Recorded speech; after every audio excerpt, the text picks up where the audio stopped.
Your great-grandfather worked in a factory. Your grandfather worked the same kind of job, in a slightly different uniform, in a slightly different decade.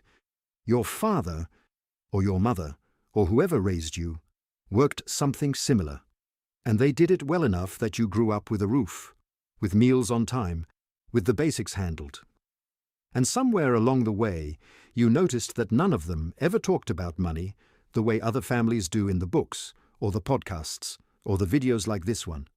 They talked about money the way you talk about weather, something you respond to, not something you control. This is what happens when you become the first person in a bloodline that long to break that pattern.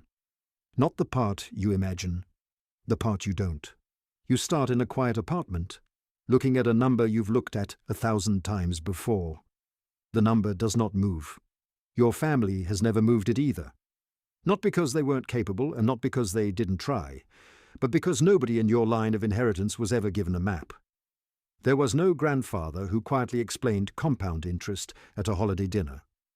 There was no aunt who put you in a custodial brokerage account when you were 12. There was no parent who said, "This is how money actually works," because nobody told them either. You inherited everything they had to give you: their work ethic, their resilience, their suspicion of debt, their relationship with scarcity. What you did not inherit was a playbook. This is the first thing nobody warns you about. Being first means there is no one above you in the family tree who can answer your questions. You will be inventing the answers as you find them. You will be making decisions your parents could not coach you through, because they never had to make them.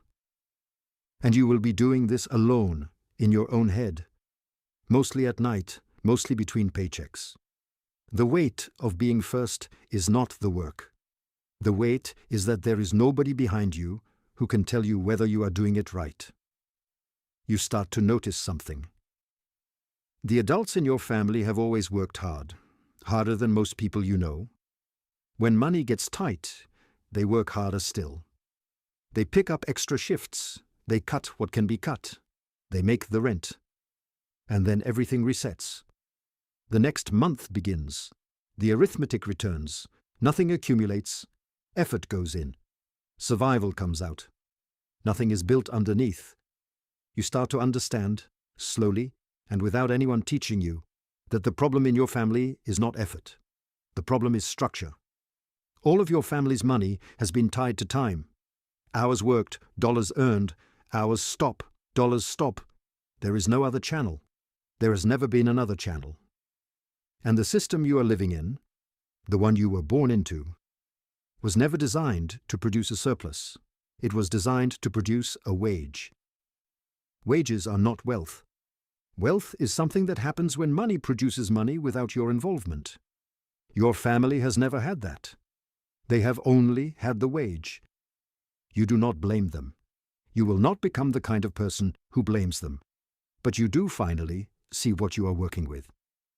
And you understand that you cannot fix it by doing more of what they did. You have to do something different. You open a brokerage account on a Tuesday night. Nobody knows. You do not announce it to your family. You will not announce it for years. You contribute $150. It does not move anything. You select a low-cost index fund, the kind of fund that owns a small slice of every major company in the country, because you have read enough now to understand that buying small slices of everything is, statistically, the closest thing to a guaranteed return that the system offers. You set up an automatic transfer for the same date as your paycheck. The money will leave before you can think about it. Then you close the laptop. Nothing about your evening changes. Nothing about your apartment changes. Nothing about your family changes. But there is now, for the first time in your bloodline, that anyone can prove, a piece of money that is moving in a direction other than down. The amount is irrelevant. What you have done is install a second channel, a path your wage has never had before. 45 minutes of paperwork.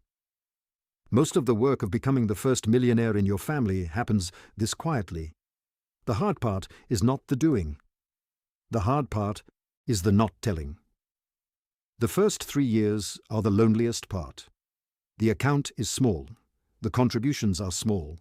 The growth is statistically real, but visually invisible. Your family does not see it. Your friends do not see it. You barely see it yourself. You are working a job. You are taking on extra work. The kind of work that is not glamorous, the kind of work that pays in small increments. And every dollar of it is being redirected into the same system before it can drift somewhere else. Your days get longer. Your evenings get smaller. You stop going to certain things. Not all of them.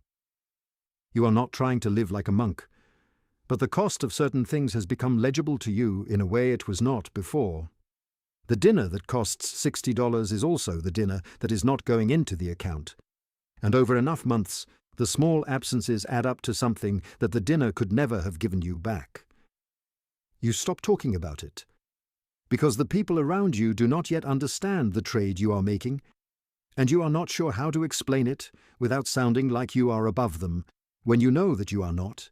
You are just betting on a longer timeline. This is the first emotional cost of being first. It is not loneliness from the outside. From the outside, your life looks normal, maybe slightly quieter than your peers, maybe a little more focused. The loneliness is internal. It is the loneliness of moving in a direction nobody in your bloodline has ever moved, and not having anyone to compare notes with. You sit with it. You do not let it stop you. You contribute $150 on the first of every month. Somewhere around year 4 or 5, something shifts that nobody outside of you can see. The contributions are still the same. Your salary is still recognizable. Your apartment is still the same apartment. But the math has changed. The account is now large enough that the percentage gains matter on their own.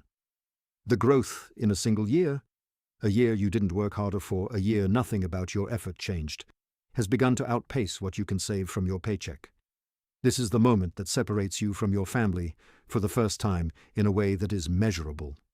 Not because you have become wealthy. You haven't. But because the system has begun to produce on its own. Money is now arriving in your life from a source that is not your time. That has never happened in your bloodline before. If your grandfather had ever experienced this, he would have remembered the year it began. If your parents had ever experienced this, they would talk about it differently than they talk about everything else. They didn't. They couldn't. The infrastructure didn't exist for them in the way it exists for you, and the cultural permission to use it didn't exist either. You did not do anything heroic.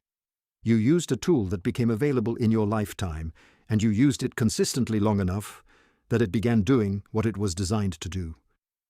Some months in this period are difficult. The market drops. The number you have built declines by a sum that in cash would have taken you years to earn. You feel it in a specific place that is not quite your stomach. You do not move the money. You do not pause the contributions. You do what your family has always done in hard times. You continue. Except your family continued at a job. You continue inside a structure. That distinction is the whole inheritance you are trying to leave. Somewhere between the first quiet decision and the moment the number gets big, your family will begin to suspect something. They will not say it directly. They will notice things. That you are calmer than them about certain bills. That you do not panic when the car needs a repair. That you have a quiet confidence about money that they cannot place. And then a request will come. A small one at first. A relative needs help with rent. A sibling has an emergency. A parent is short for the month and would never ask anyone else. You sit with it. Because this is the part of being first that nobody writes about, and that most generic financial advice gets completely wrong. The advice from people who have never been first in their family is simple. Do not lend money to family. That advice is clean. It works in a vacuum. It does not work in the actual life of a person who has watched their family carry them when they had nothing. But if you say yes to every request, the system you spent years building gets dismantled by the same forces that prevented your family from building one in the first place. Every dollar that exits the system is a dollar that is no longer compounding for the generation after you. The generation that, if you do this right, will not have to be the first. The answer is not no, and the answer is not yes. The answer is a system. You set aside an amount each year specifically for family. a number you can give without dismantling anything. You say yes inside that number, and you do not say yes outside of it. You do not explain the structure to anyone unless you trust them not to use it as a ceiling. The decisions get easier when there is a rule. The relationships stay healthier when there is a limit. This is one of the hardest pieces of being first that nobody talks about, because it has nothing to do with money and everything to do with the people you love. You are in your late 30s, maybe early 40s, depending on how disciplined the early years were. When the combined balance crosses $1 million, you verify it twice. You set the phone face down on the table. Nothing in your day changes. The coffee tastes the same. The morning sounds the same. The street outside looks the same. And also, 14, 15, 16 years of one quiet decision have produced a number that nobody in your bloodline has ever crossed before. You think about your father. You think about your grandfather. You think about the great-grandfather you barely knew, who worked 12-hour shifts in a factory in a town that has since closed down. You think about every person in your bloodline who could have arrived here if the infrastructure had existed for them, if the cultural permission had been available, if anyone above them had ever been able to draw the map. You did not work harder than them. They worked harder than you ever will. You just had access to a tool they were never given, and you used it long enough. The number does not feel the way you expected it to feel. There is no celebration. There is no signal from the outside world that something has changed. What you feel, instead, is something quieter. Something like a debt being paid forward, not in cash, but in possibility. Because the children who come after you will grow up in a household where money has finally been seen as a system instead of a source of weather, where someone, at some holiday dinner, will quietly explain compound interest, where a custodial account will get opened when they are 12, where they will not have to be the first. Being the first millionaire in your family is not the end of anything. It is the moment the work changes shape. You are no longer building wealth. You are protecting it. You are passing it forward. You are deciding what gets taught to the next generation and what gets left behind from the previous one. The hardest part of this phase is not financial, it is psychological. You will live in a body that still remembers being broke. You will catch yourself, years from now, hesitating over small purchases that no longer matter. You will feel a phantom tightness in your chest at the end of every month, even when the balance can absorb it. The fear takes longer to leave than the money takes to arrive. That is normal. Your nervous system was built by people who had to survive. It will take time for it to learn that you are no longer surviving. You are building. Somewhere right now there is a 23-year-old in a small apartment, looking at a number that does not move. They do not know yet that the gap between their family's pattern and a different pattern is one decision, repeated long enough. They do not know yet that the cost of being first is high, and that the cost of not being first is higher. They do not know yet that 15 years from now, they could be the one writing the playbook the next generation reads. The only thing standing between them and that future is whether they open the account tonight or wait another year. You waited too long once. You know exactly what that costs. If you are watching this and you are the first one in your line who could break the pattern, open the account. Tonight, before the week starts, before the week takes over. That is the entire decision. Everything else is a story. If this changed how you think about what it means to be first, subscribe. We publish honest conversations about money every Tuesday and Friday. Next up, why most self-made millionaires aren't who you think they are. The hidden patterns behind real wealth and what almost nobody talks about. See you there.